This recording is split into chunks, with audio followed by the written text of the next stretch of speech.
여러분 안녕하십니까? 앞으로 임신 초기 낙태가 법적으로 허용됩니다. 임신 14주까지는 여성의 뜻에 따라 자유롭게 낙태를 할 수 있고 이후 24주까지는 특정 조건에 해당되는 경우 낙태가 가능해집니다. 지난해 헌재가 모든 낙태를 처벌하는 형법 조항에 대해 헌법 불합치 결정을 내린 뒤 정부가 개정안을 만든 겁니다. 그동안 낙태죄는 완전 폐지를 요구하는 여성계와 유지를 주장하는 종교계가 팽팽하게 맞서왔는데요. 그 중간에 절충적인 방안이 마련되면서 양쪽 모두에서 반발의 목소리가 나오고 있습니다. 먼저 정부의 입법 예고안을 윤수한 기자가 보도합니다. 지난해 4월 헌법재판소가 낙태죄의 헌법 불합치 결정을 내린 건 현행법이 여성의 자기결정권을 과도하게 침해한다는 취지였습니다. 따라서 정부는 오늘 입법 예고된 형법과 모자보건법 개정안에서 임신한 여성이 동의할 경우 14주 이내의 낙태를 무조건 허용하기로 했습니다. 태아가 덜 발달한 데다 안전한 수술이 가능한 시기라는 겁니다. 15주부터 24주까지의 낙태 조건으론 성범죄 등 현행법의 허용 범위 외에 사회 경제적 이유가 추가됐습니다. 일이나 학업 중이거나 소득이 불안정한 경우 상대 남성이 육아 책임을 거부하는 상황 등이 해당됩니다. 의료진의 상담과 24시간 숙려 기간을 거치도록 했지만 여성이 낙태 사유를 객관적으로 입증할 의무는 없습니다. 법무부 관계자는 상담과 숙려 기간 뒤에도 낙태를 결정했다면 임신을 유지할 수 없는 공경에 처한 걸로 간주된다고 밝혀 사실상 임신 24주까지 낙태가 허용된 셈이란 평가가 나옵니다. 또 낙태 시술에 배우자 동의 조항이 삭제되고 미성년자도 보호자 허락을 받을 필요가 없어졌습니다. 정부는 40일간의 의견 수렴을 거쳐 올해 안에 입법을 마칠 계획이지만 낙태죄 전면 폐지를 요구해온 여성계 등은 벌써 반발하고 있습니다. 임신 주수에 따른 처벌 조항이 유지된 점 등이 헌재의 결정 취지를 거슬렀다는 겁니다. 한국여성단체연합과 민변은 각각 실질적 처벌만 부활시킨 참담한 입법, 위헌적이고 시대착오적 법안이라고 비판했습니다. 여성의 자기결정권을 역시 이번에도 경시를 했다는 점이고요. 또 하나는 14주라고 하는 기준이 그 처벌의 그 기준이 되는데 그게 명확치가 않게 된다는 거죠. 여성단체들은 내일부터 릴레이 기자회견과 청와대 앞 1인 시위 등에 나설 계획입니다. MBC 뉴스 윤수환입니다. 자연유산을 유도하는 먹는 낙태약이 허용된 것도 논란입니다. 이 약은 오남용되면 심각한 부작용이 생길 수 있기 때문에 그동안 국내에선 사용이 금지되는데요. 온라인에선 대규모 불법 거래가 이루어져서 문제가 되었습니다. 또 임신 14주와 24주로 정한 낙태 허용 기준도 논란인데요. 쟁점들을 신정현 기자가 정리했습니다. 지난해 한 대학병원 응급실에 10대 청소년이 실려왔습니다. 온라인에서 불법 구입한 낙태약을 먹고 배에 피가 고이는 심각한 부작용이 발생한 겁니다. 이 청소년은 미프진이라는 낙태 유도제를 복용했습니다. 세계보건기구가 필수 의약품으로 인정했고 전 세계 70여 개 국가에서 합법적으로 쓰이지만 의사 처방 없이 오남용되면 과다 출혈 등의 심각한 부작용이 발생합니다. 가장 큰 것은 불완전 유산이죠. 약간 출혈이 있었는데 유산이 안 된 거죠. 그러면 그 아기의 성분이 남아있는 거잖아요, 태반이랑.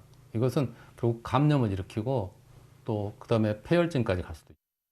현재 국내에서는 이 약의 처방과 판매 모두 불법입니다.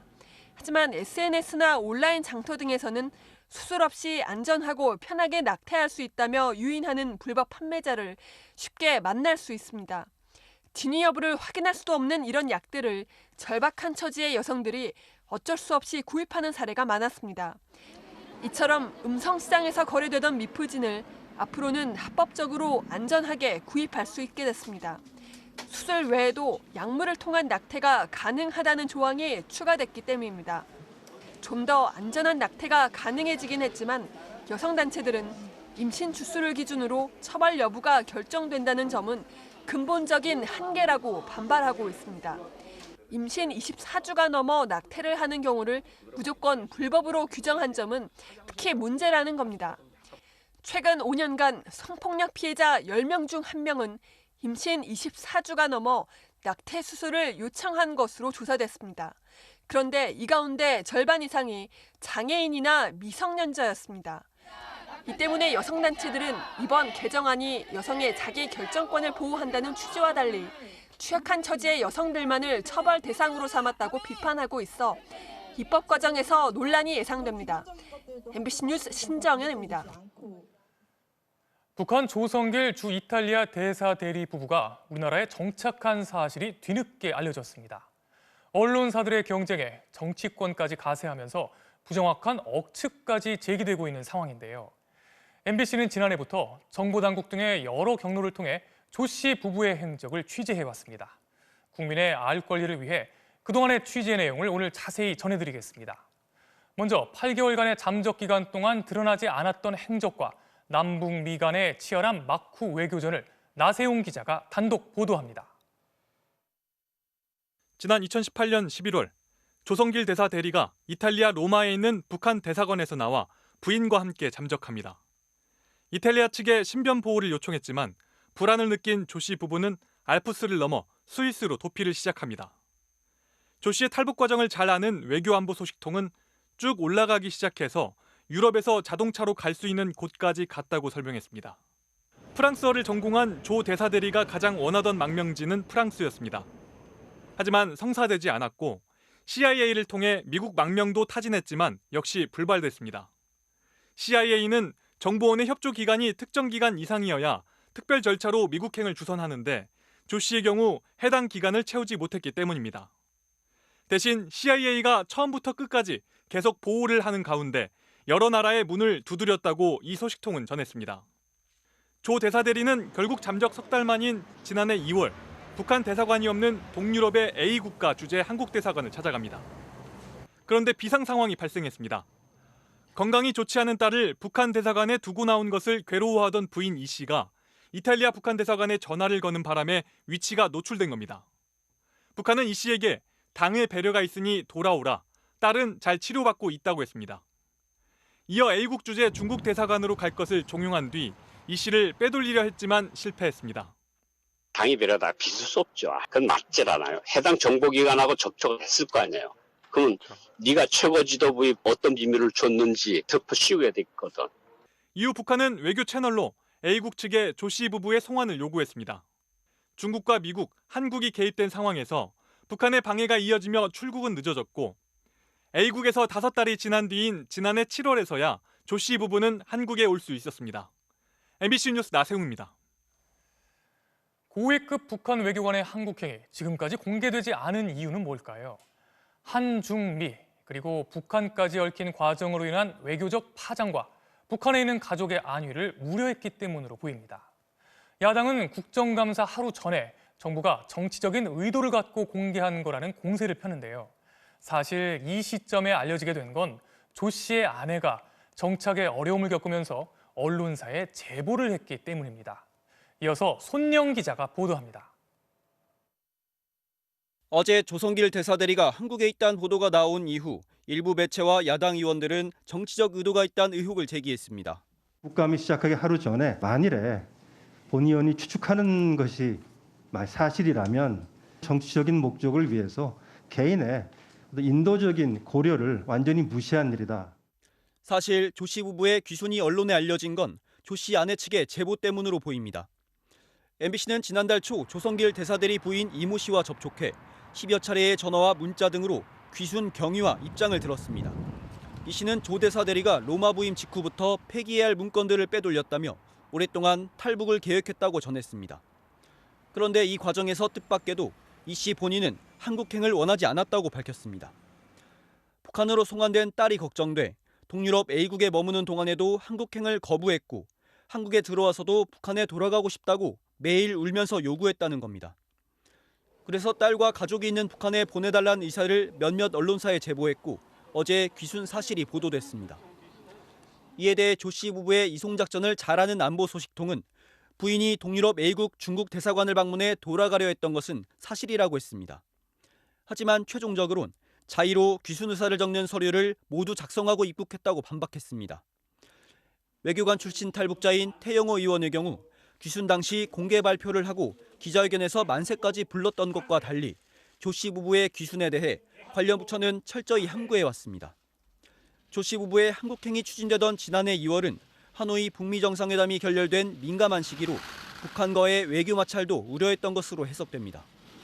MBC 취재 결과 북한 역시 조 씨 부부가 지난해 7월 한국에 정착한 사실을 이미 파악하고 있던 것으로 확인됐습니다. 현재 혼자 지내고 있는 이 씨는 경제적으로도 어려운 것으로 보입니다.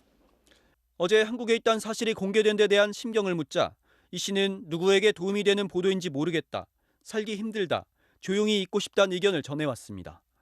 MBC 뉴스 손령입니다. 오늘은 국회가 국민의 대표로서 매년 정부의 국정 전반을 감시하는 국정감사 첫날입니다. 오늘 최대 쟁점은 얼마 전 있었던 서해 공무원 피격 사건이었습니다. 관련 상임위인 국방위원회가 여야 간의 최대 격전지가 됐는데요.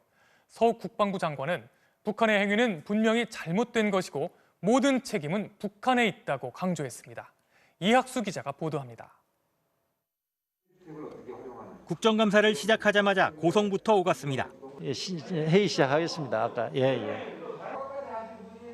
아니 회의 하잖아요. 아니 잠깐만요. 북한군 총격으로 숨진 공무원의 유족 등 증인 채택 여부를 두고 여야가 충돌한 겁니다. 야당 의원들은 실종자 구조 노력이 미흡했다며 군은 물론 대통령 책임론까지 거론했습니다. 대통령께서 보고를 받으시고 난 뒤에 이 아무런 지시가 없었다. 특히 구조에 관련돼서. 여당은 군의 신속한 정보 수집과 대응이 북한의 빠른 사과로 이어졌다고 강조했습니다. 관련 첩보를 적시에 신속하게 수집했다고 저는 생각합니다. 그리고 적시에 보고했다고 생각을 해요. 서욱 국방장관은 북한이 남측 여론을 의식해 상황 관리를 시도하고 있지만 공동조사 요청에는 응하지 않고 있다며 더 적극적인 태도를 촉구했습니다. 우리 해역에서의 정당한 수색 작전을 위협하는 등 군사적 긴장은 지속 유지되고 있습니다. 서 장관은 숨진 공무원의 실종 이후 경위에 대해서도 추가 설명을 내놨습니다. 우선 실종 당일에는 월북 가능성이 없다는 보고를 받았다고 했습니다. 그럼 처음부터 월북자라고 생각하신 건 아니네요. 첫날은 월북자가 아니라고 생각한 거네요. 네, 첫날은 아니라고 생각했습니다. 다만 공무원을 처음 발견한 북한의 민간 선박의 검문 과정에서 월북 의사를 청취한 것으로 판단된다고 덧붙였습니다.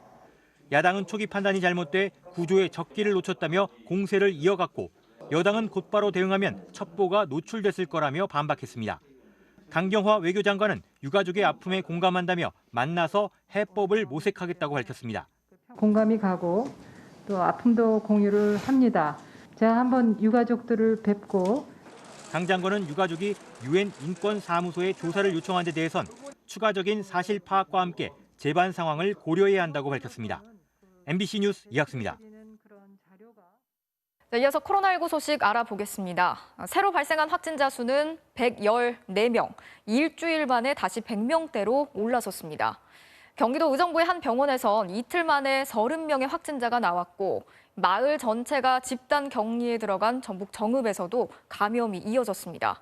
자, 연휴 이후에 이렇게 불안한 상황이 계속되고 있는데요. 김아영 기자가 취재했습니다. 경기도 의정부의 신경재활 전문병원. 이 병원에서만 지금까지 환자와 보호자, 의료진 등 33명의 확진자가 나왔습니다. 지난 5일 이 병원에 있는 일부 환자와 보호자가 발열 증상 등을 보인 뒤 무더기 확진이 이어지고 있습니다. 555명이 검사를 받았지만 감염 경로는 오리무중입니다. 발열 증상이 몇 분이 계시다 보니까 이분들만 받은 게 아니고 이게 전체적으로 검사를 한 걸로 보여요. 집단 격리 조치가 내려진 전북 정읍의 농촌 마을은 지나다니는 사람조차 드물 정도로 텅텅 비었습니다.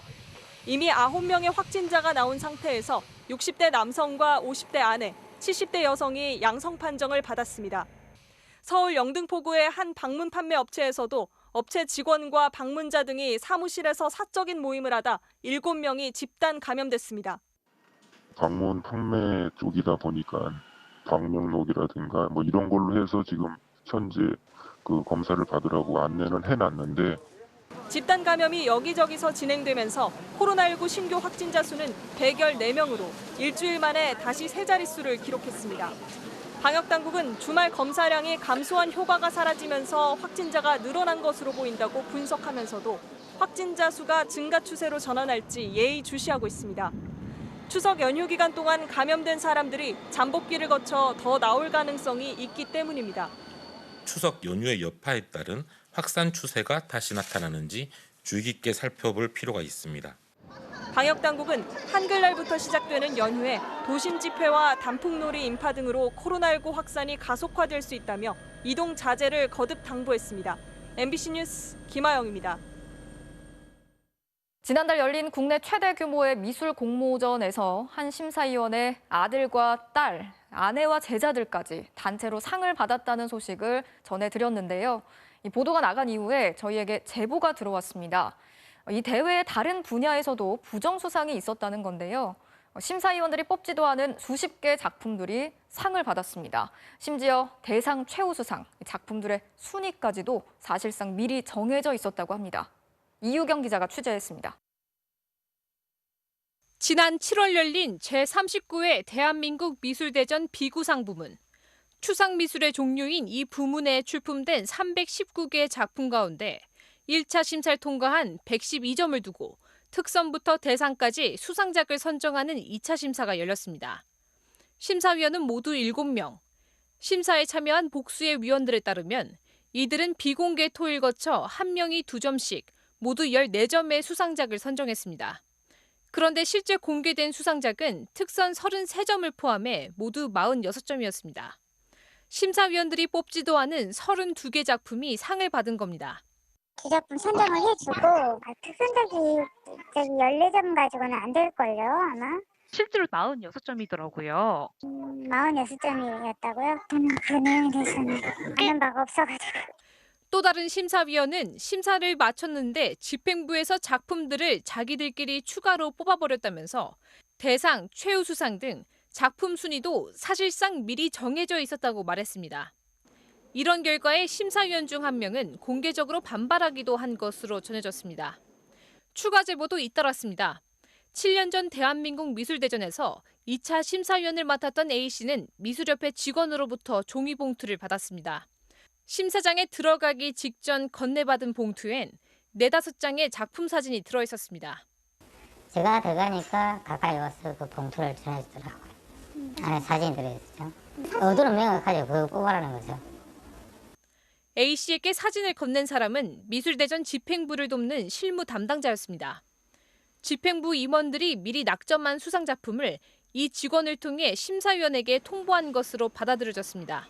심사위원이 각자 아마 4장 내지 5장을 받은 걸로 알고 있습니다. 자기들이 선정해놨던 게 뭐 30점 정해놨겠죠. 그걸 나눠주는 거죠.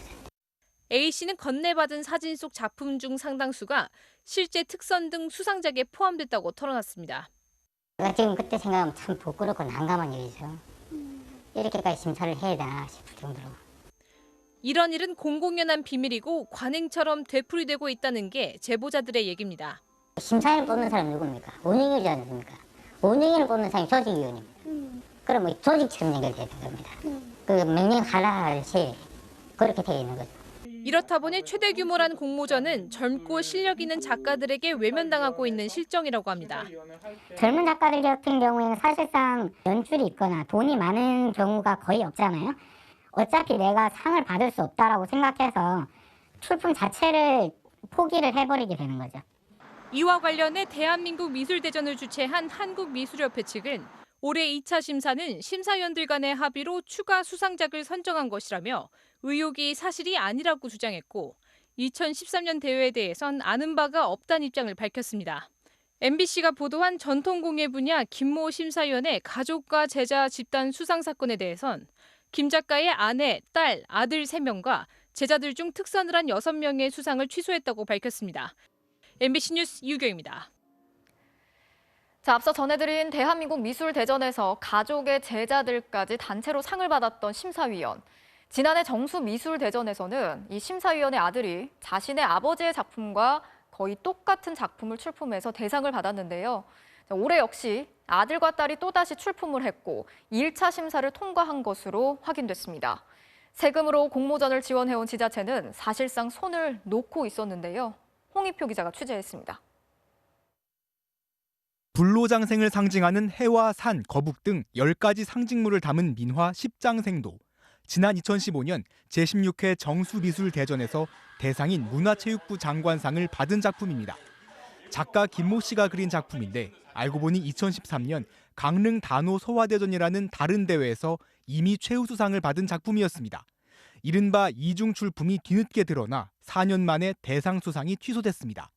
이런 어처구니 없는 문제가 불거지자 매년 예산을 지원해온 경북구미시는 지난해 감사를 벌였습니다.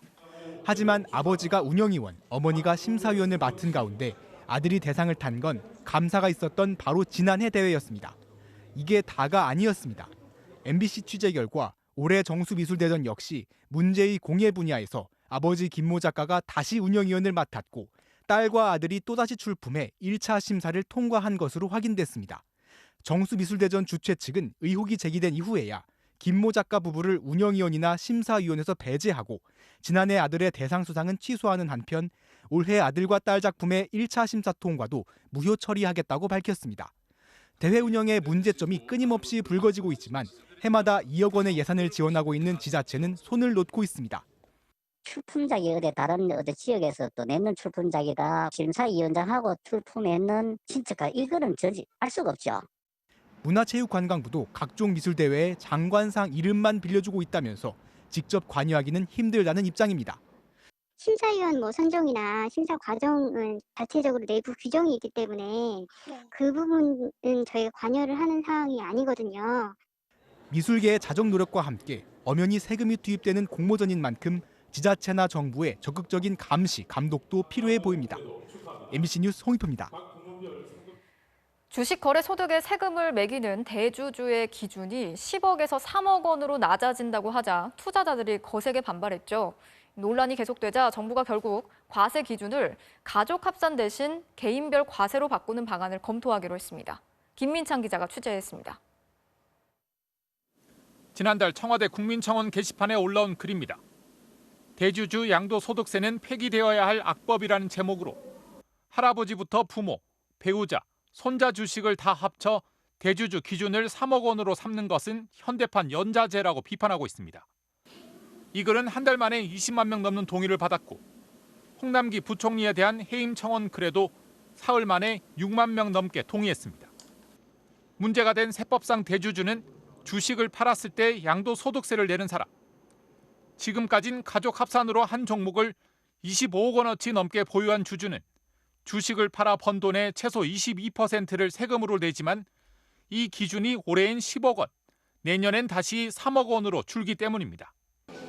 정부가 소득이 있는 곳에 세금을 매기겠다는 취지로 3년 전에 예고한 건데 최근 동학개미 열풍이 불면서 개인 투자자들의 원성이 높아진 겁니다. 3억 이상 보유 주식의 양도세 구간은 시기상조라고 생각합니다. 그리고 세대 합산은 폐지해야 된다고 봐요.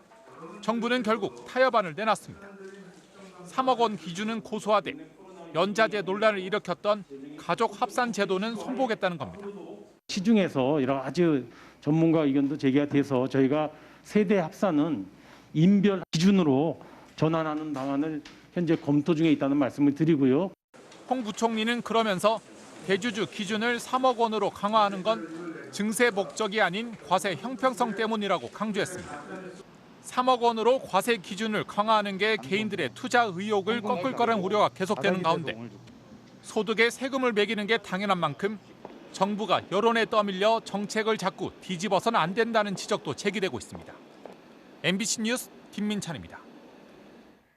공정경제 3법의 입법이 재계의 반발과 또 국민의힘의 태도 변화로 삐끗될 조짐을 보이자 청와대가 나섰습니다.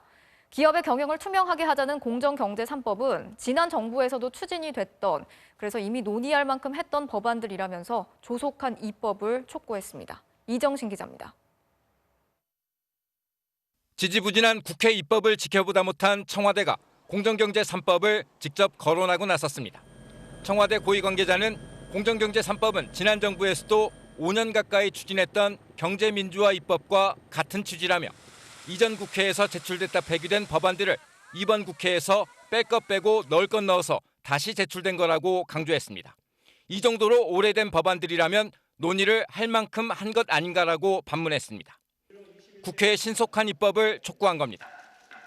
당초 국민의힘 김종인 비대위원장의 찬성으로 순탄할 것처럼 보였던 공정경제 3법 입법은 최근 난기류를 만났습니다. 첫 번째 난기류는 재계의 공개 반발입니다.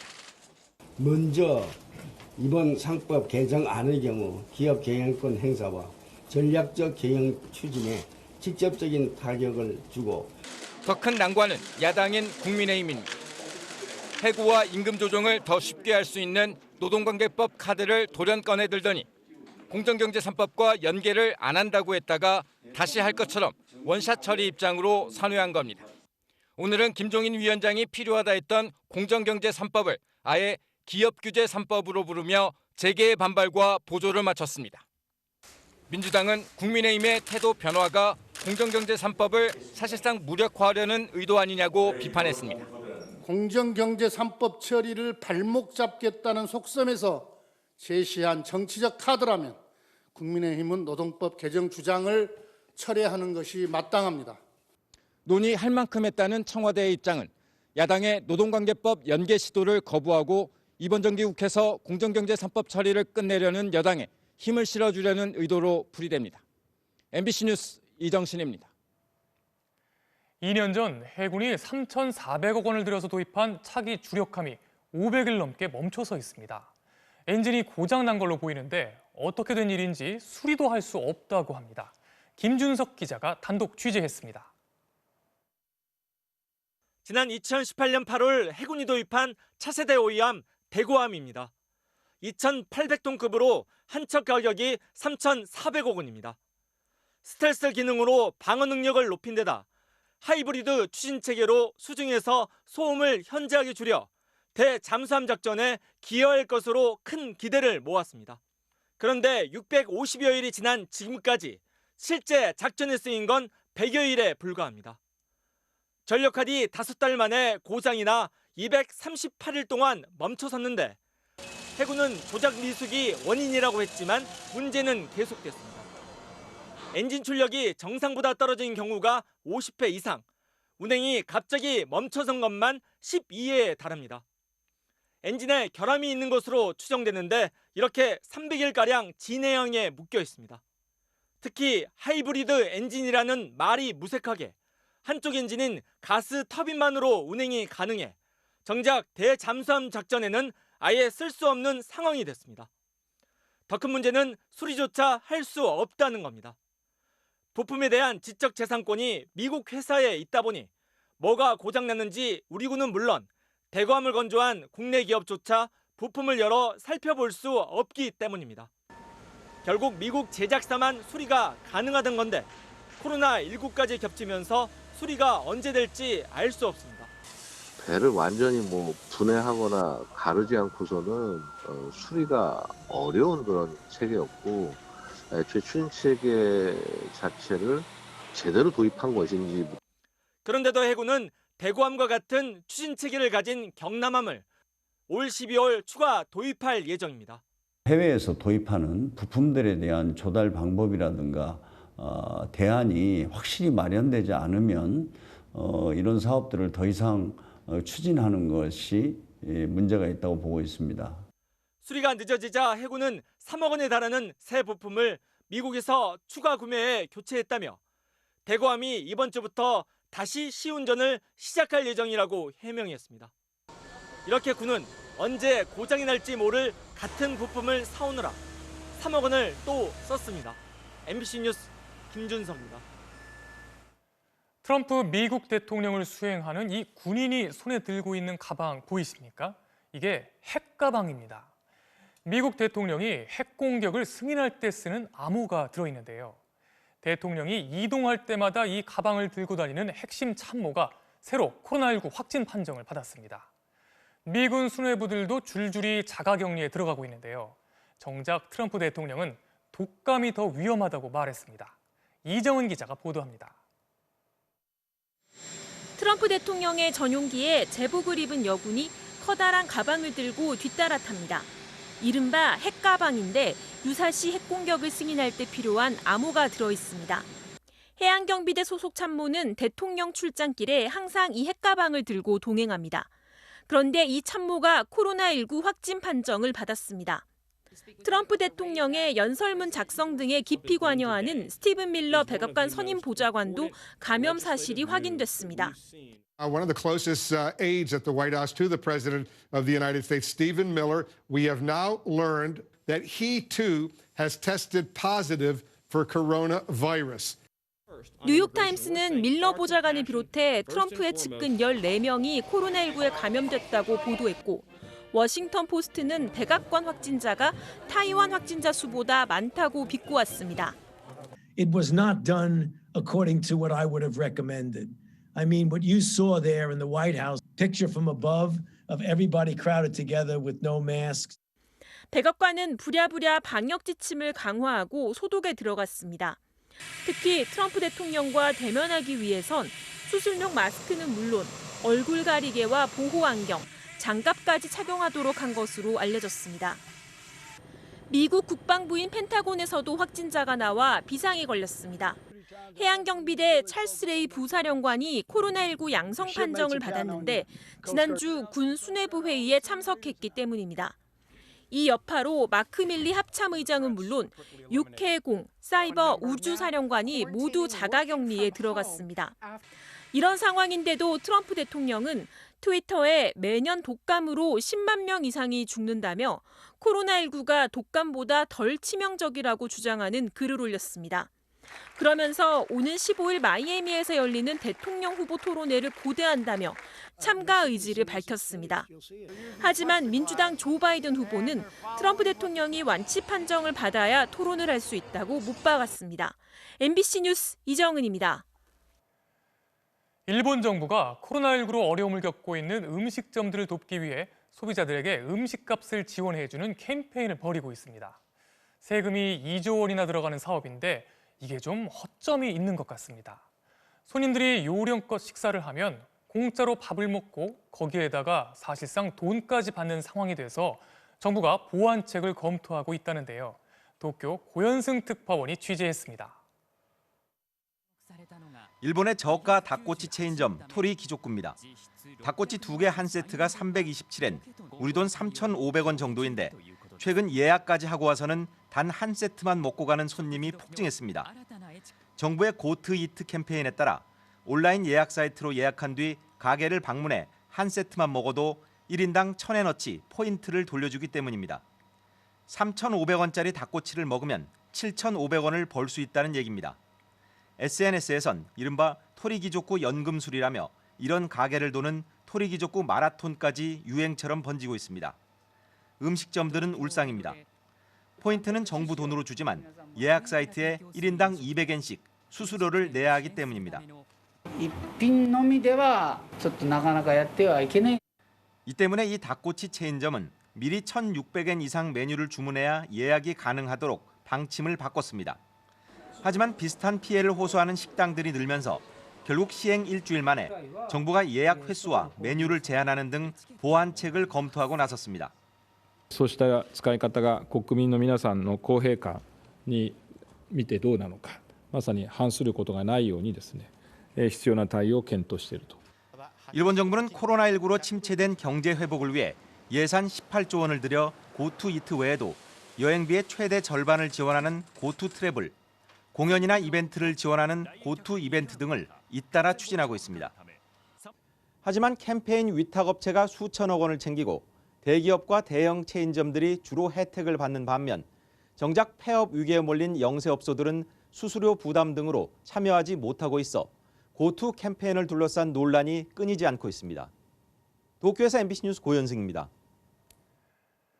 지금 보시는 이 가방 가격이 하나에 1,300만 원입니다. 그런데 더 놀라운 건요, 진품이 아니고 짝퉁 가방이 1,300만 원이란 겁니다. 대체 짝퉁 가방을 1,300만 원 주고 사는 사람이 누굴까 궁금하지 않습니까? 아무나 살 수 있는 게 아니고 회원에 가입한 사람만 살 수 있는데 회원이 2,000명이 넘습니다. 주요 고객이 누군지 서유정 기자의 보도 보시죠. It's not a bag. It's a Birkin. And there's a waiting list. I assumed. 5 years. 드라마에서 언급된 가방은 명품 중에 명품으로 불리는 에르메스. 억대 가격에도 불구하고 사려는 사람이 줄을 잇습니다. 국내에서도 이 가방을 사기 위해 대기자 명단에 이름을 올리고 몇 년씩 기다리는 일이 흔합니다. 제작 수량이 한정적이니까 서로서 일기업을 쓴 사람한테 당연히 서비스 어떻게 보면 개념으로 기회를 주지 쓰레기로 한 번 와서 사고 자는 사람한테 안 주겠지. 이 가방을 사지 못해 애타는 소비자들을 겨냥해 이른바 특 X급 짝퉁을 만들어 팔아온 업자들이 적발됐습니다. 주 고객은 의사와 대학 교수 등 전문직과 부유층 주부들, 모두 판매자의 개인 블로그를 통해 가입한 비밀 회원들이었습니다.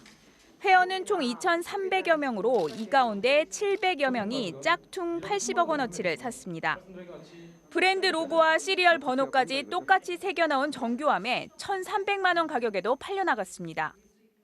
장식, 박음질, 로고 부분이 정품과 거의 일치하기 때문에 일반 짝퉁보다 10배 이상으로. 최근 5년간 온라인 플랫폼을 통해 이뤄진 짝퉁 거래는 23만 건. 직접 만날 필요 없이 온라인 대화만으로 살 수 있다 보니 파는 업자도 사는 사람도 부담이 없습니다. 실제 인스타그램에서 명품이란 단어를 검색하자 수백 개의 짝퉁 판매 사이트가 줄줄이 뜹니다. 정품과 99% 동일, 미러급 같은 말로 소비자들을 유혹하는데 그중 한 판매자의 SNS로 문의하자 수많은 후기 사진과 함께 정품을 분해해 무게까지 맞춰 만든다며 맞춤 제작도 가능하다고 말합니다. 또 다른 판매자는 600만 원 넘는 한 명품 가방 사진을 보내자 38만 원만 주면 정품 원단과 똑같은 가죽으로 99.9% 똑같은 가방을 만들어 보내준다며 결제창까지 열어줍니다. 이렇게 누구나 쉽게 접근해 거래가 이루어지지만 단속은 쉽지 않다는 게 관리당국의 고민입니다. 증거를 수집해야 되거든요. 현장을 가서 현품을 압수한다거나 아니면 거래 내역, 그게 다 뒷받침이 돼야지 생각만큼 이게 간단하지가 않습니다. 관세청은 앞으로 국내에서의 짝퉁 판매뿐 아니라 외국 세관 등과 협력해 해외 제조 공장까지도 단속을 확대할 방침입니다. MBC 뉴스 서유정입니다. 집값이 오를 거라고 생각해서 적은 돈으로 전세를 끼고 집을 사는 걸 이른바 갭투자라고 하죠. 이런 갭투자를 무리하게 했다가 나중에 세입자에게 전세금을 돌려주지 못하는 경우가 속출하고 있습니다. 이 집주인 한 명이 무려 200명의 세입자한테서 전세금을 떼먹은 경우도 있었는데요. 이준희 기자가 취재했습니다. 서울의 한 다세대 주택에 사는 A씨는 최근 등기부 등본을 뗐다가 눈앞이 캄캄해졌습니다. 살고 있는 집이 가압류됐다고 써 있었기 때문입니다. 계속 불안하죠. 답답하고. 저 같은 경우에는 보증보험 같은 거 가입을 하지 않았고 집이 만약에 경매 날아가면 어떻게 해야 되나. 석 달 전 같은 다세대 주택 여러 채가 경매로 넘어갔다는 말이 돌았지만 관리인은 사실이 아니라며 잡아떼왔습니다. 등기부 등본 떼봤을 때 그 한 분이 다 소유를 하고 계시더라고요. 자기가 이제 돈을 벌자고 다른 사람들 위험에 빠뜨리는 거잖아요. 이 다세대 건물 소유주인 김모 씨가 보유한 주택은 343채. 김 씨는 이 가운데 다른 지역 주택 50채에 입주한 세입자들의 전세 보증금 100억 원을 돌려주지 않은 채 종적을 감췄고 세입자들에게 보증금을 대신 갚아준 주택도시보증공사가 김 씨 재산을 가압류한 겁니다. 세입자들 돈을 떼먹은 김 씨는 그런데 주택도시보증공사를 상대로 가압류를 풀어달라고 오히려 항의하고 있습니다. 자신은 모습을 감춘 채 사람을 고용해 보증공사 사장 집 앞에서 대리 시위를 벌이는 겁니다. 저한테 그거는 몰랐어요. 어차피 우리가 일을 하고 대가를 받고 일하는 사람들이기 때문에. 전세금 보증 사고는 세입자가 나가려고 할 때 집주인이 새로운 세입자를 구하지 못해 보증금을 돌려주지 못하면 발생하는데 현금 없이 여러 집을 사들인 이른바 갭투기꾼에게서 발생할 위험이 큽니다. 과다한 투자의 결과로 다주택 채무자들은 보증사고 발생할 시 세입자들을 연쇄적으로 구하지 못하는 상황이 발생해서 김 씨처럼 전세금을 떼먹은 투기꾼 30명을 추려봤더니 피해 세입자만 549명, 피해 금액은 1,096억 원에 달했습니다. 가장 많이 떼먹은 사람은 전세금을 갖고 베트남으로 도주했다. 지난해 MBC PD수첩에 보도됐던 이모 씨로 세입자 202명의 전세금 413억 원을 돌려주지 않았습니다. 내가 뭘 잘못해가지고 이런 계약을 하게 됐을까 이런 생각을 되게 많이 했어요. 그나마 전세보증금 반환보증에 가입한 사람은 전세금을 돌려받을 수 있지만 문제는 가입하지 않은 세입자들이 꽤 많다는 겁니다. 특히 이번 피해 대부분은 적은 돈으로도 갭 투자가 가능한 다세대 가구나 오피스텔에서 일어났는데 전세금 반환 보증에 가입한 세입자는 10% 안팎에 불과했습니다. 세입자가 개인일 경우 보증금이 2억 원일 때 내야 하는 보증료는 연간 20~30만 원 정도로 서민들로선 적지 않은 부담입니다. 주택도시보증공사는 자신들이 전세금을 대신 갚아주는 대위 변제가 늘어나면 전세 보증료를 올릴 수밖에 없다며 다주택 채무자들에 대한 강제 집행을 강화하겠다고 밝혔습니다. MBC 뉴스 이준입니다. 자, 요즘 코로나19의 여파로 사람들 없는 곳에서 캠핑 즐기는 분들이 많아지면서 캠핑 차량의 수요도 크게 늘었는데요. 그런데 이 캠핑 차량들을 동네 공터 같은 곳에 오랜 기간 무단으로 세워둬서 주민들이 불편을 겪고 있습니다. 실태를 김태욱 기자가 취재했습니다. 대전의 한 약수터 인근 공터. 약수터를 이용하는 동네 주민들을 위해 구청에서 마련한 주차 공간이지만 이른바 카라반 등 대형 캠핑카 수십여 대가 빼곡히 주차돼 있습니다. 심지어 물 위에서나 볼 법한 보트까지 버젓이 한 자리를 차지했습니다. 등산로 입구이자 쉼터인 이곳에 캠핑 차량들이 등장한 것은 1년여 전부터로 처음 한두 대에서 시작해 수십 대까지 늘었습니다. 1년 가까이 캠핑카와 카라반 등 수십여 대가 방치돼 있지만 전혀 관리되지 않고 있습니다. 국내에 등록된 캠핑카 수는 지난 2016년 만여 대 수준에서 4년 만에 3배가량 급증했습니다. 일반적인 캠핑카 카라반 차량은 폭 2.48m에 길이가 7.8m 정도, 일반 아파트 주차장에는 차 대기도 쉽지 않습니다. 사정이 이렇다 보니 공영주차장이나 도시 외곽 지역을 찾아 주차하는 캠핑족들이 늘고 있는 겁니다. 되신 지는 좀 얼마나 되셨나요? 한 1년 안 된 것 같은데요. 대형 차량이라 견인도 쉽지 않고 또 개인 소유 차량을 함부로 처리할 수 없어 지자체들도 골머리를 앓고 있습니다. 주차를 하면 이제 안 돼요. 근데 저희가 이제 교통과에서 방치 차량으로 이제 저희가 처리를 지금 하는 중이에요. 지난 2월부터 차고지를 신고해야 캠핑 차량 등록이 가능하지만 현실은 전혀 그렇지 못합니다.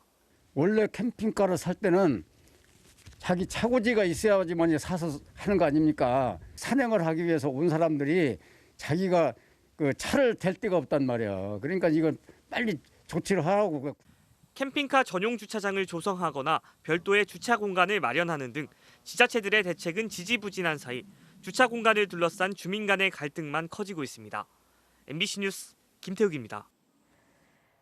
자연 경관이 빼어난 여수 돌산 지역의 갯바위 일부가 시멘트로 뒤덮였습니다. 인근 펜션업체가 덮어 씌운 건데 여수시는 시멘트가 실제 갯바위처럼 꾸며질 거라며 상관이 없다는 입장입니다. 강서영 기자입니다. 탁 트인 해변으로 지역 관광의 상징이 된 여수 돌산읍 해변. 한 펜션 단지 아래에 위치한 해안 갯바위가 흉물스럽게 시멘트로 뒤덮였습니다. 인공적으로 변형된 갯바위 주변 곳곳에 철제 구조물들도 방치돼 있습니다. 펜션 이용객을 위한 나무 데크가 태풍에 파손되자 업체 측이 원상복구를 한다며 직접 시공한 겁니다.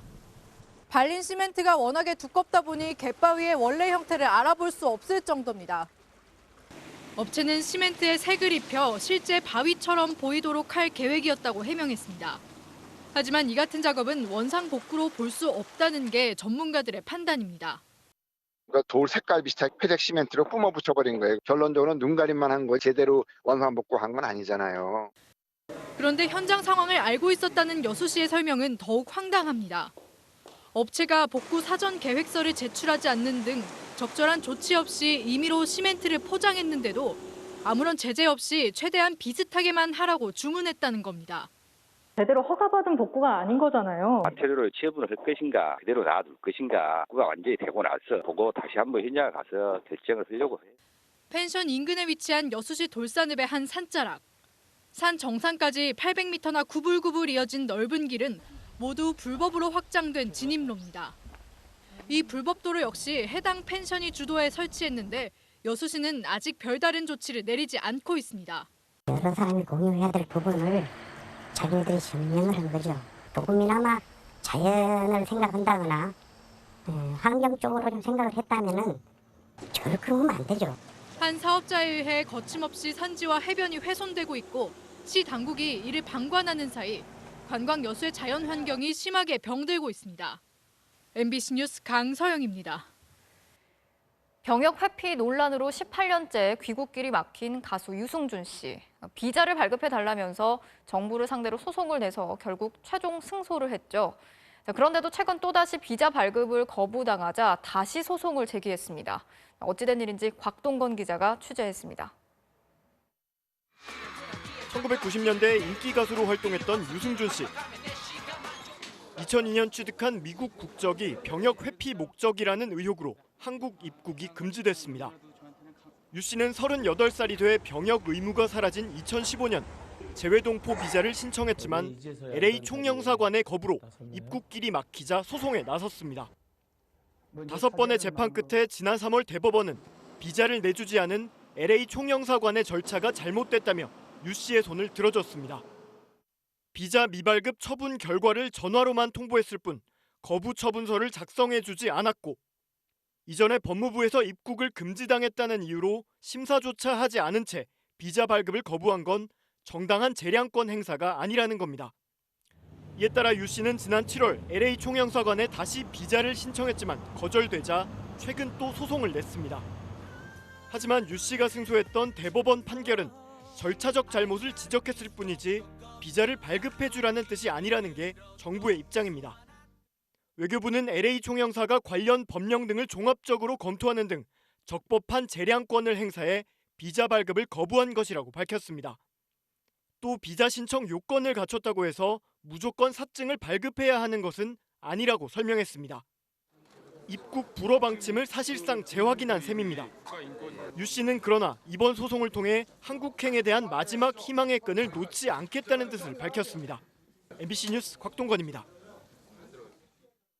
네, 이어서 오늘 이 뉴스 전해드리겠습니다. 코로나19 격리시설에 머물던 외국인이 땅굴을 파서 탈출하는 일이 있었는데요. 사흘 만에 경찰에 붙잡혔습니다. 지난 4일 저녁, 서울에 있는 격리시설에 머물던 인도네시아 국적의 남성이 퇴소 5시간을 남기고 탈출했습니다. 감시 중인 경찰 눈을 피한 방법은 땅굴. 1층 로비 정문에 가벽 밑으로 땅을 파서 탈출한 사례가 정문에 방역을 위한 가벽이 설치돼 있었는데 그 밑에 화단을 땅굴처럼 파서 달아난 겁니다. 땅굴의 크기는 50에서 80cm 정도에 불과했던 것으로 알려졌습니다. 저렇게 탈출이 있을지 되게 기상천외한 방법으로 사실은 비상식적인 방법으로 나간 거잖아요. 이 남성은 입소 당시 코로나19 검사에서 음성 판정을 받았습니다. 입소 당시 진단검사는 음성이었고 격리 기간 중에도 이상 증상은 없었습니다. 도주할 때 대부분의 짐은 남겨둔 채 지갑과 여권 등 일부만 챙겼는데요. 그런데 이 남성은 왜 퇴소를 불과 5시간 남기고 달아났을까요? 170만 원에 가까운 시설 비용이 부담스러웠을까요? 확인 결과 시설 비용은 미리 지불했습니다. 일각에서는 불법 체류를 하기 위해서라는 가능성도 제기됐는데요. 이 남성은 퇴소 후 부산으로 내려가 선박에서 일하기로 예정돼 있었습니다.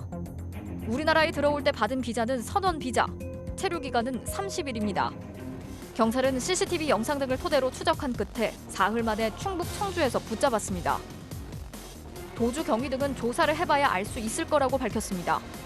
방역당국은 자가격리 지침을 위반한 외국인에 대해 엄정하게 대처한다는 방침. 지난 7월과 8월 격리시설을 탈출했다가 붙잡힌 외국인들은 강제 출국 조치됐습니다. 오늘 이 뉴스였습니다.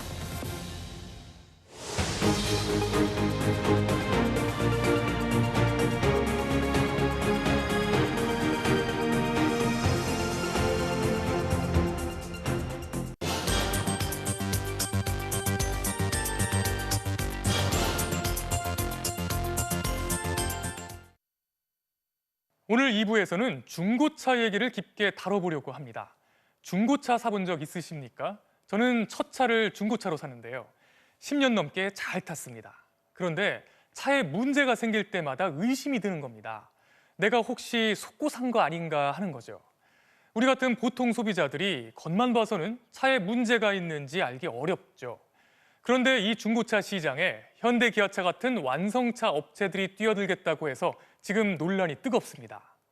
현대차 같은 대기업이 팔면 그래도 믿을 수 있지 않겠냐 하는 사람들이 있는가 하면 대기업이 중소업체들의 밥그릇까지 뺏어먹는 건 너무하는 거 아니냐 하는 반론도 있는데요. 조윤정 기자가 집중 취재했습니다. 생애 첫 차를 중고차로 사기로 한 정은실 씨. 주행거리 9만 킬로미터에 10년 된 차를 사겠다고 하자 주변에서 걱정이 쏟아졌습니다. 예산도 굉장히 제한이 있었고 오래되고 주행거리도 긴 차를 볼 수밖에 없었는데 그래서 친구들이 좀 말리더라고요. 가서 사기당한다고. 고민 끝에 정 씨는 수수료를 내면 중고차 매물을 직접 점검해주는 전문가 서비스를 신청했고 그 결과 큰 문제는 아니라도 차 바퀴 안쪽에 기름이 새고 배터리도 교환해야 한다는 걸 알게 됐습니다. 기름 넣은 거고 여기 새는 거고요. 정비를 지금 해야 되는 부분이에요. 배터리는 교환을 해야 될 것 같아요. 배터리는 가격이 어느 정도? 12만 원 정도 할 거예요. 중고차 사이트를 이용하는 경우 검색 단계에서부터 신뢰가 무너지기도 합니다. 한 사이트엔 작년에 출시된 SUV 차량이 4,500만 원에 나와 있지만 다른 사이트엔 차 번호까지 똑같은 차량이 400만 원에 올라와 있습니다. 10분의 1도 안 되는 가격, 허위 매물일 가능성이 높은 겁니다. 항상 있습니다. 저 차량을 외바할 것 같은데 정보를 모르시는 분들이 더 많기 때문에 일반 소비자분들은 언제든지 당할 수 있습니다. 한 조사 결과 우리나라 소비자의 77%는 중고차 시장이 불투명하고 낙후돼 있는 것으로 인식하고 있었습니다. 이런 부정적인 인식 속에서도 시장은 급성장해 지난해 거래된 중고차만 254만 대, 신차 거래 대수의 1.4배에 달했습니다. 차를 많이 쓰지 않는 경우에는 사실 새 차를 사기에는 좀 부담스러운 경우들도 있거든요. 수요층이 다르기도 하고. 그동안 중고차 판매업은 중소기업 적합 업종으로 지정돼 대기업 진출이 제한돼 왔습니다. 하지만 그 지정 기한인 6년이 지난해에 끝나자 중고차 업계는 대기업 진출을 더 강하게 막는 소상공인 생계형 적합 업종 지정을 요청했습니다. 이에 대해 동반성장위원회는 산업 경쟁력과 소비자 후생 등을 고려할 때 지정이 일부 부적합하다는 의견을 냈고 이를 본 현대, 기아차 등 완성차 업계는 중고차 판매업에 뛰어들 뜻을 밝혔습니다.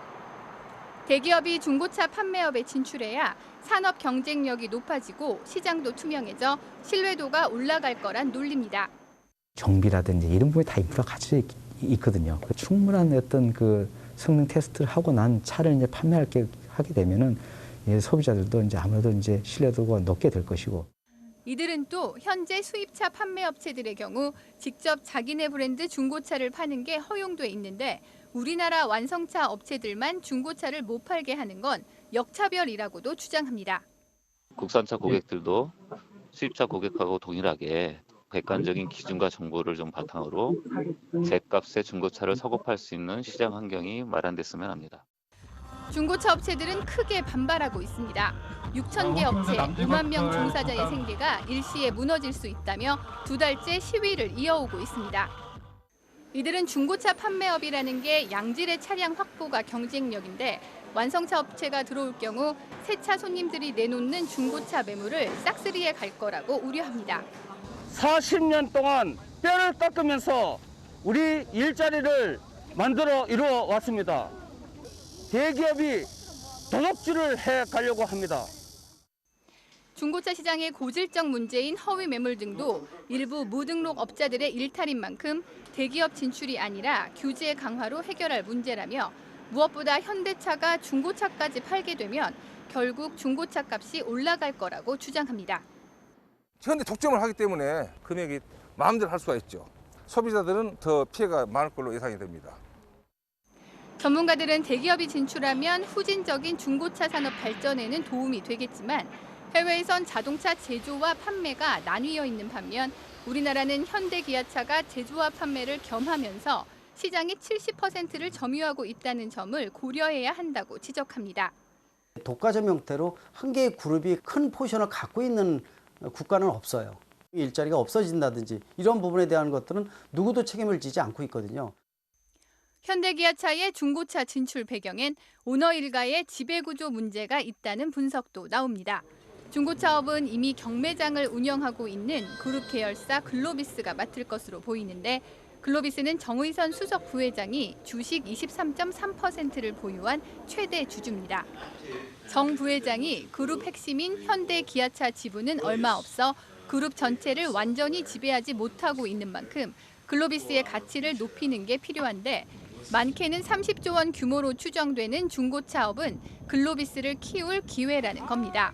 근데 글로비스의 가치를 지금 높이는 것은 물류 사업만으로 한계에 도달했던 것이죠. 그래서 새로운 수익원으로 중고차를 지금 생각하는 게 아닌가라는. 완성차 업체의 중고차업 진출을 놓고 시민들의 의견도 다양합니다. 소비자 입장에서는 아무래도 더 좋겠죠. 거의 매물도 많은 상황이었고 그다음에 소비자들이 가격이나 이런 거 잘 모르잖아요. 나중에 시장이 너무 독점화되면 안 좋으니까 약간 퍼센티지나 대수 약간 이런 제한을 두는 게 더 좋지 않을까 이런. 대기업 진출 허용 여부를 가를 생계형 적합업종 지정은 중소벤처기업부가 심의위원회를 열어 결정하지만 현재 5개월이 지나도록 회의조차 열지 못한 상황. 현대차가 중고차까지 파는 게 맞느냐를 놓고 관련 업계가 들썩이는 가운데 내일 중기부 국정감사에서는 현대차 전무와 중고차 매매조합 대표 등이 증인으로 채택돼 치열한 공방이 예상됩니다. MBC 뉴스 조윤정입니다. 21대 국회 첫 국정감사가 시작된 오늘 여야는 증인 채택을 놓고 치열한 공방을 벌였습니다. 북한에 피살된 공무원의 유족, 추미애 장관 아들의 관련자, 또 네이버 창업주까지 증인으로 부를 것인지 말 것인지를 놓고 힘을 빼고 있습니다. 배주환 기자입니다.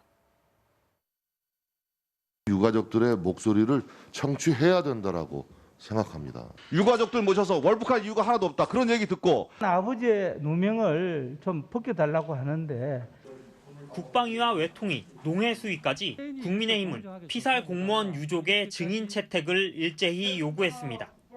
민주당은 진상규명에 오히려 혼란만 줄 뿐이라고 맞섰습니다. 월북에 대한 우리 정부의 발표와 유족들의 입장의 차이가 굉장히 큽니다. 또 국민들이 이 월북 논란에 대해서 굉장히 혼란스러워하는데요. 때문에 외통위는 1시간 가까이 입씨름만 벌이다 정회돼 정작 질의는 오후부터 시작됐습니다. 법사위 역시 추미애 장관 관련 증인 문제로 여야 간 언성을 높였습니다. 법사위에서 20대 때 일반 증인 참고인 채택 사례 있었습니까? 네? 없었잖아요. 그만큼 정쟁이 격화됐기 때문에 그런 거예요. 그렇게 뜯어가면 왜 수용을 못해? 과방위에선 네이버가 논란의 중심이 됐습니다. 야당은 네이버가 알고리즘 조작뿐 아니라 인터넷 기업협회를 통해 의원 단체까지 배후 조종했다며 이해진 글로벌 투자 책임자의 증인 채택을 요구했습니다. 이 네이버의 국회 농단 의혹에 대한 진상을 규명해야 된다고 봅니다. 이해진 총수의 증인 채택을 거듭 요구를 하고요. 박 의원이 언급한 단체의 대표는 네이버 부사장 출신의 민주당 윤영찬 의원. 민간 기업이 야당 의원들, 여당 의원들을 휘둘러서 포럼을 만들고 그걸 통해서 국회를 접수하려고 했다. 이게 말이 됩니까? 아니 의원님들은 다 허수아비입니까? 윤 의원은 모욕적 발언이라며 사과를 요구했고 과방위는 한동안 파행을 빚었습니다. 남편의 미국 출국으로 여론의 비판을 받은 강경화 외교부 장관의 답변에는 웃음이 터져 나오기도 했습니다. 자제해달라고 요청을 만료를 했어야 되지 않나요? 만료를 했는데 실패한 건가요? 예, 제가 개인사이기 때문에 말씀드리기 좀 뭐합니다만 제가 말린다고 말려줄 사람이 아니고요. 그러나 강 장관은 사회적 거리두기로 어려운 시기에 물의를 일으켰다며 거듭 송구하다는 뜻을 밝혔습니다. MBC 뉴스 배주환입니다. 코로나19 사태 이후 처음 열린 이번 국정감사, 예전과는 좀 달라진 모습이었는데요. 피감기관 관계자들로 장사진을 이루던 모습은 찾아보기 어려웠습니다. 하지만 주목을 받기 위한 의원들의 노력만큼은 달라지지 않았습니다. 조명아 기자가 국감장 풍경을 취재했습니다. 국정감사 자리에는 비말 차단 칸막이와 마이크 덮개가 설치됐습니다. 출입 인원은 50명으로 제한돼 곳곳에 빈자리가 생겼습니다. 국감장 바깥, 대기장의 모습 역시 달라졌습니다. 과거에는 피감기관 관계자들로 장사진을 이뤘지만 올해는 한산해진 모습이었습니다. 이전 국정감사에서는 이곳 대기 장소에 책상이 빽빽하게 놓여 있었지만 올해는 절반으로 줄었습니다. 실무진들은 메신저 등 비대면 방식으로 국감을 원격 지원했습니다. 35명입니다. 예년의 경우는 100명 넘게 왔기 때문에 그 숫자가 굉장히 많이 줄었다는 것입니다. 하지만 철저하지 못한 모습도 곳곳에서 보였습니다. 일부 의원은 마스크를 벗고 질의를 하다가 동료 의원의 지적을 받기도 했습니다. 발언하는 사람은 마스크를 좀 벗고 해도 되지 않겠습니까? 편한 대로 좀 하겠습니다. 네. 이걸 내리면 이 비말을 많이 내놓게 됩니다. 워낙에 심각한 국면이기 때문에 좀 불편하시더라도. 초선 의원들을 중심으로 이색 질의도 관찰됐습니다. 학생 흡연 예방 사업으로 보급된 아로마 파이프를 직접 들고 나와 전시 행정이라며 질타하고. 이게 지금 아로마 파이프라는 거거든요. 이걸 이렇게 피라는 거예요, 이거를. 자율주행 기술 개발 필요성을 강조하겠다며 로봇을 국감장 안에 설치하기도 했습니다. 장관님 보시기에 저거는 자동차입니까? 로봇입니까? 내일 복지부와 질병관리청 국정감사는 영상회의 시스템을 이용해 진행되는데 국내 첫 사례입니다. 다만 코로나19 여파로 비대면 회의 필요성이 강조됐던 것에 비해서는 비대면 국감 비율이 적다는 지적도 나옵니다. MBC 뉴스 조명아입니다.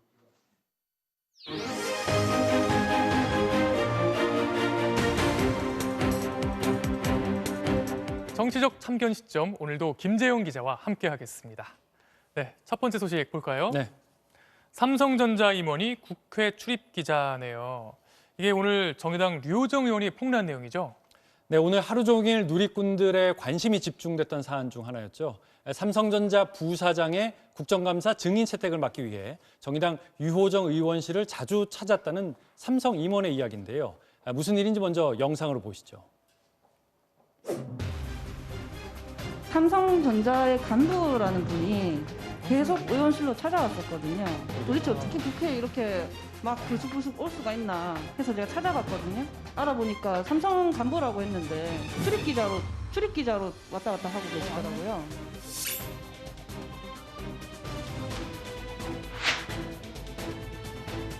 제가 알기로 이분이 국민의힘 당직자 출신으로 알고 있습니다.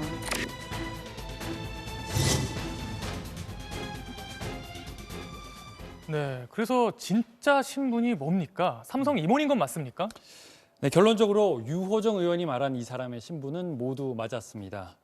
삼성전자 측과 통화했는데 대관 담당, 그러니까 정부기관과 주로 상대하는 일을 업무로 하는 대관 담당 임원으로 지난 2016년 채용됐다고 확인했습니다. 유호정 의원한테 건넸다는 명함인데요. 삼성전자 대외협력팀 상무가 맞다는 겁니다. 삼성은 기자 겸직 여부 등의 사실 확인과 사교 위반 등도 검토 중이라며 말을 아끼다가 조금 전 명백한 잘못이라며 사과하고 또 재발 방지를 약속했습니다. 삼성이 결국 사과를 했군요. 네. 이 임원이 기자 출입증으로 마음대로 드나든 걸 인정한 셈인데요. 네. 그럼 이분이 기자인 건 맞습니까? 이 부분은 조금 더 확인이 필요한데요. 이 임원이 들고 다닌 신분증은 2016년 등록된 인터넷 매체의 기자증이라고 국회 사무처가 확인했습니다. 그런데 해당 매체 홈페이지를 들어가 보면 지금 이렇게 폐쇄돼 있습니다. 오늘 오전까지 접속이 됐을 때 화면을 저희가 확보해 뒀는데 이 임원이 기자라면 작성했어야 할 기사도 지금은 인터넷 검색으로는 찾을 수가 없습니다. 그래서 문화부에 등록된 매체인지도 저희가 확인해 봤는데요. 지난 2013년 등록된 인터넷 매체인 것까지는 확인이 됐습니다. 네, 우리가 잘 알지만 정상적인 언론사라면 동료 기자가 있고 이 사람이 거기 기자인지 아닌지 확인이 되지 않습니까? 네, 그래서 이 매체 이름으로 등록된 다른 동료 기자분과도 접촉해 봤는데요. 이 이모 상무가 지난 2013년 이 매체 창간 당시 고문 자격으로 합류했었고 또 최근엔 활동이 별로 없었던 걸로 기억한다고 설명했습니다. 오늘 논란이 되자 매체 홈페이지는 닫기로 서로 합의했고 또 다른 사람들은 각자 시민 기자로 활동하게 됐다고 말했습니다. 국회 사무처도 논란이 되자 출입 목적에 맞는 활동을 했는지 여부를 확인해 출입증 취소 등의 절차를 밟겠다고 오늘 오후 자료를 냈습니다. 그런데 이분이 정당 생활도 했더군요. 국민의힘의 전신이죠. 새누리당의 당직자 출신이라면서요. 그 부분도 저희가 사실로 확인했습니다. 지난 1990년 당시 민주자유당 시절 당 사무처에서 처음 근무를 시작했고요. 서울시당과 중앙당을 거쳐 지난 2012년엔 새누리당 비례대표 32번으로 공천을 받기도 했습니다. 또 박근혜 대통령 인수위 시절에는 전문위원으로 활동하기도 했습니다. 여러모로 기업의 윤리 문제가 나올 수밖에 없네요. 그런데 또 중요한 게요. 국회는 1급 국가보안시설 아닙니까? 이 보안 문제도 얘기가 나올 것 같아요. 네, 그렇습니다. 지난해에도 국회 출입증이 남용된 사례가 있었는데요. 논란이 됐던 입법 보조원 문제 영상으로 한번 보시죠.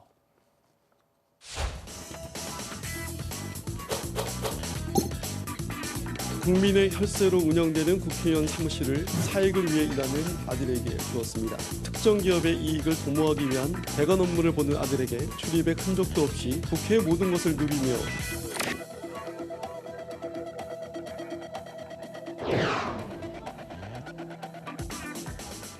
자, 이 입법 보조원이라는 게 국회의원 보좌관들의 업무를 돕는 보좌진의 보좌진인데 국회를 상시 출입할 수 있는 출입증 정도의 편의를 제공받습니다.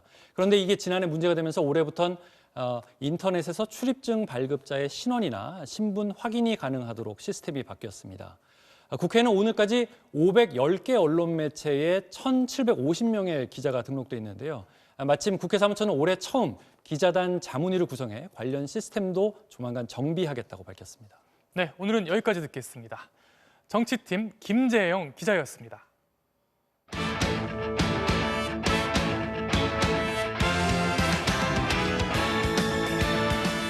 수요일 밤 스포츠 뉴스입니다. 메이저리그 데뷔 첫 시즌을 우여곡절 끝에 성공으로 마친 김광현 선수가 9달 만에 귀국해 가족들과 만났습니다.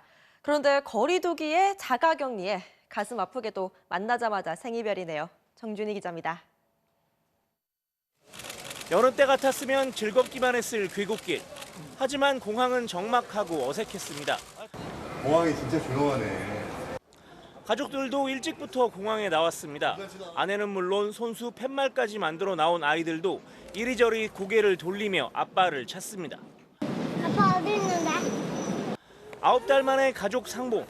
그러나 코로나 방역 지침에 안아볼 수도 거리 두기로 가까이서 볼 수도 없었습니다. 서로 손을 흔든 게 할 수 있는 전부였습니다. 결국 그렇게 만나자마자 가족들과 다시 헤어진 김광현은 2주간의 자가 격리에 들어갔습니다. 할 말은 많은데 자가격리 끝난 다음에 인터뷰하겠습니다. 김광현의 올 한 해는 롤러코스터 자체였습니다. 코로나19 확산으로 스프링 캠프 중단에 개막도 연기됐지만 김광현은 미국에 남아 도전을 이어갔습니다. 그리고 생소했던 마무리 투수 경험과 우여곡절 끝에 찾아온 선발 기회. 신장 경색으로 부상자 명단에 오르기도 했지만 정규 시즌 8경기에서 3승에 평균 자책점 1.62로 팀의 가을 야구도 이끌었습니다. 데뷔 첫 해 포스트 시즌까지 경험한 김광현. 2주 뒤 기자회견에서 털어놓을 뒷얘기가 벌써부터 궁금해집니다. MBC 뉴스 정준입니다. 어제 화끈한 홈런포를 터뜨린 최진만 선수가 오늘은 출루 본능으로 승리에 힘을 보탰습니다. 이명진 기자의 보도입니다. 첫 타석에서 몸에 맞는 공으로 출루한 최지만. 3회에는 볼넷을 골라내며 1루를 밟았고 4회에도 볼넷으로 3차례 출루에 성공하면서 상대 투수를 마운드에서 끌어내렸습니다. 오늘도 승부는 홈런 대결에서 갈렸습니다. 어제는 양키스가 4개, 템파베이가 2개의 홈런을 기록했는데 오늘은 템파베이가 4개, 양키스가 2개의 홈런을 쏘아 올렸습니다. 양키스의 스탠턴은 혼자서 홈런 2방을 터뜨리는 등 포스트 시즌에서 기록한 안타 5개를 모두 홈런으로 장식하는 진기록을 세웠습니다.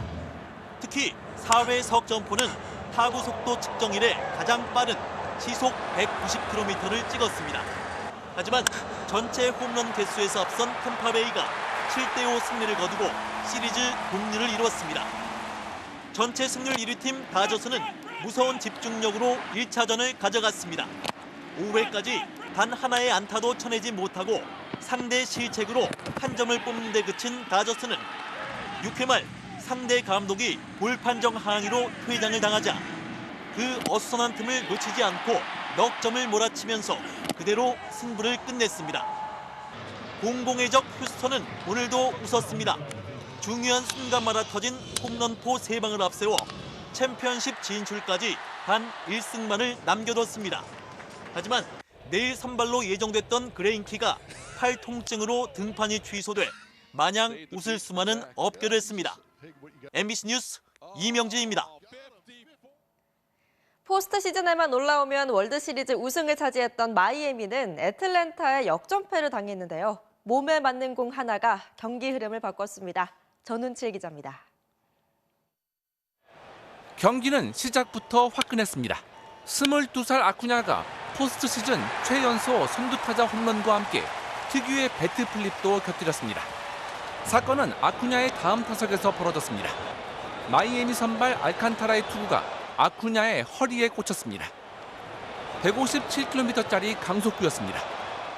분을 삼키던 아쿠냐는 마이애미 더가웃에 손가락 5개를 펴보였습니다.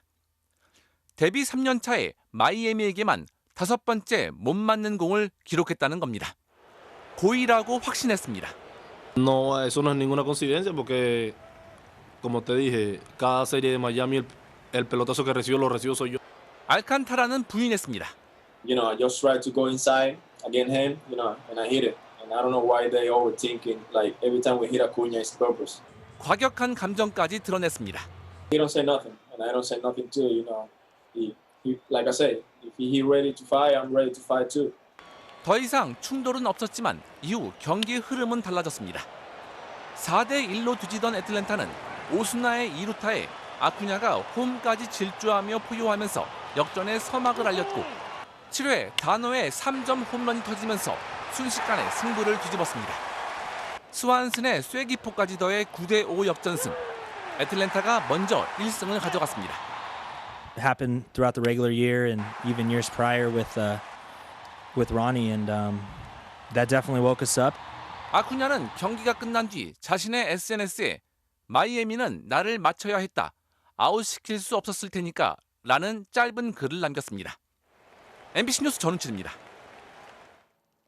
올 시즌 프로농구에서 가장 기대를 모으는 팀은 오리온이죠. KBL 어록제조기 강을준 감독과 영웅을 꿈꾸는 이대성의 케미가 관심입니다. 김태훈 기자가 보도합니다. 지난달 컵 대회에서 정상에 올랐던 지난 시즌 꼴찌 오리온. 저희 선수 모두가 영웅인 것 같습니다. 정규 시즌 온라인 출정식에서 이대성은 강을준 감독의 어록을 서슴없이 흉내냈습니다. 감독님한테 가장 많이 들을 것 같은 이야기. 승리할 때 영웅이 나타나. 승리했을 때 영웅이 나타나. 강 감독도 재치 있는 입담으로 응수했습니다. 정말 초코파이 달콤한 것처럼 농구를 달콤하게 하는 그런 이대성 선수가 된 것 같습니다. 갑옷은 한 앞으로 30%만 더 내리면 완벽할 것 같습니다.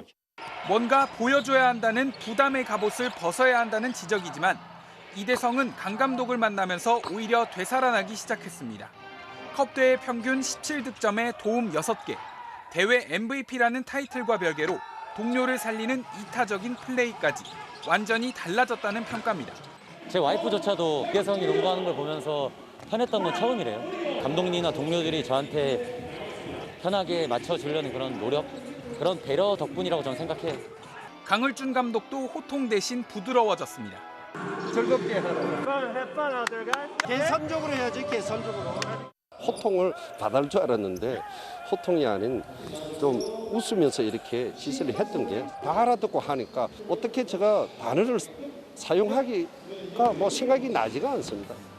오리온 새내기 강을준 감독과 이대성, 둘의 케미가 성적 이상의 기대를 모으고 있습니다. MBC 뉴스 김태훈입니다. 초고교급 투수 장재영 선수가 키움 구단과 계약금 9억 원의 입단 계약을 맺었습니다. KBO 신인 가운데 역대 2번째 최고액이네요. 수요일 밤 스포츠 뉴스였습니다.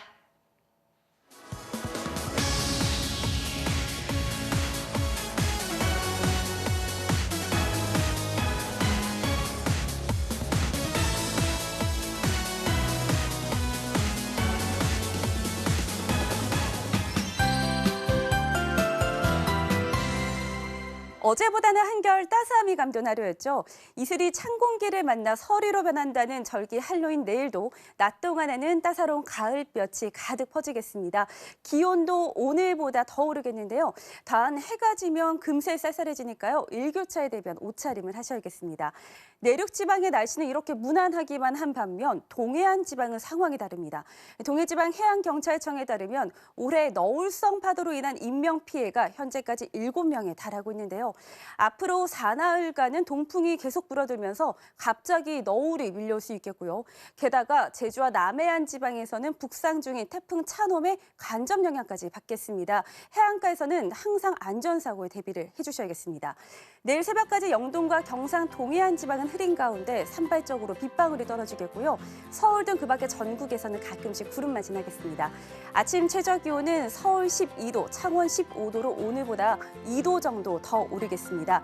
낮 기온도 오늘보다 더 올라서요. 서울 24도, 대구 23도가 되겠습니다. 한글날인 금요일 밤 제주와 경남 해안에서는 비가 내리기 시작하겠습니다. 날씨였습니다. 10월 7일 뉴스데스크를 마칩니다. 오늘도 함께해 주신 여러분 고맙습니다.